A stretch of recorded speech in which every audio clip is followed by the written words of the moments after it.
Hi, it's Rebekah at RebekahHarriman.com, and this week I want to talk to you about how to create a really great piece of content for your website. And I mean in terms of how you structure it, not necessarily the actual what you're going to write about. I will talk about that next week. So the first thing you need to consider is that it takes an awful lot longer than you think it will to even come up with the ideas. So give yourself time. You have to, it's not just when you're coming for writing, when you're doing videos like these as well, you have to allow time for filming, for editing, for writing the piece up, for what else you're going to add into it. So the structure, really. Start with how much time it's going to take you. Create a topic then that is of interest to your readers. We touched on this a little last week, but it has to be useful and valuable to the people who are reading your blog, not just about what you want from it or what you want to tell people about. It has to give value. Really be clear what you want to achieve from that post. So it's sort of, we're touching a little on thinking ahead of what your call to action will be. What do you want it to do for you? For example, do you want people to sign up to your newsletter? Do you want people to call you right now because you've got an offer that they just can't resist, they have to do it now? Do you want them to sign up to a program, a course? Do you want them to buy something? Or are you demonstrating that you have shared values with them and that they want to buy your products? For example, fair trade is a really good example of that. You know, you're sharing values with people so that they want to buy from you. Next to consider when we're talking about structure is the title. What are you going to call it? What are you going to call your post? It's surprisingly hard to come up with compelling titles because it's what's going to tempt people.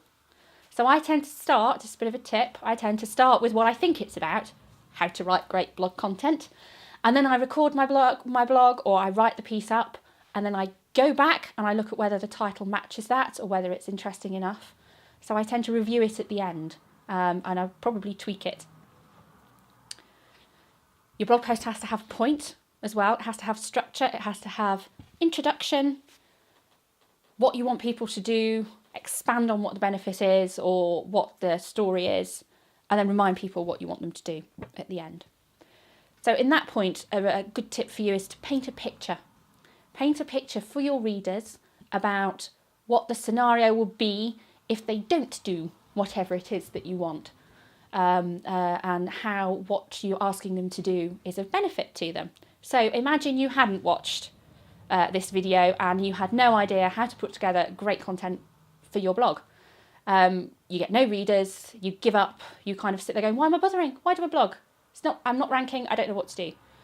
Whereas if you follow the points, which I will type out neatly so that you can refer to them, you're going to have a decent structure. People are going to be interested. You've worked out who you're talking to, what you want them to do, what's of value to them.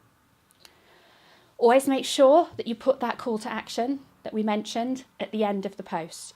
Only ever have one thing that you want people to do, because giving people too much choice and then they're going to be too confused. They don't know what you actually want them to do. One thing, but say it more than once.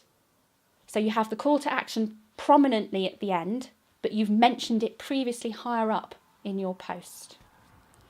So once you've written that and you've got that's your blog post laid out, check it, review it, check those typos.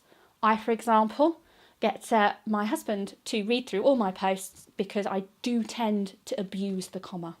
I know I talk in long sentences, I write in long sentences too.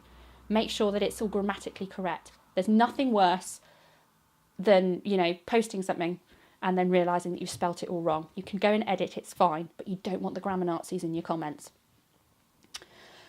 Check your language, make sure you've written everything in the first person. Third person posts, it's a bit standoffish. It's not what a blog's about. It's about engaging people. Say, instead of we, them, their, say you, me, I. How we can work together. Think about your timing for when you actually publish it. Look at your stats. When do you get the most reads?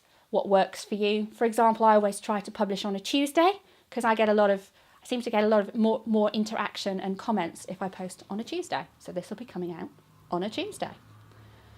And then finally, answer your comments.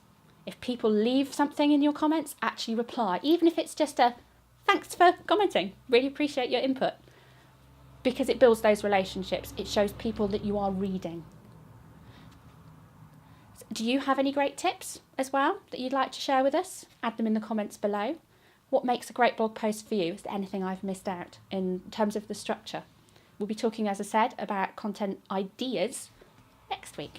I'll look forward to seeing you then.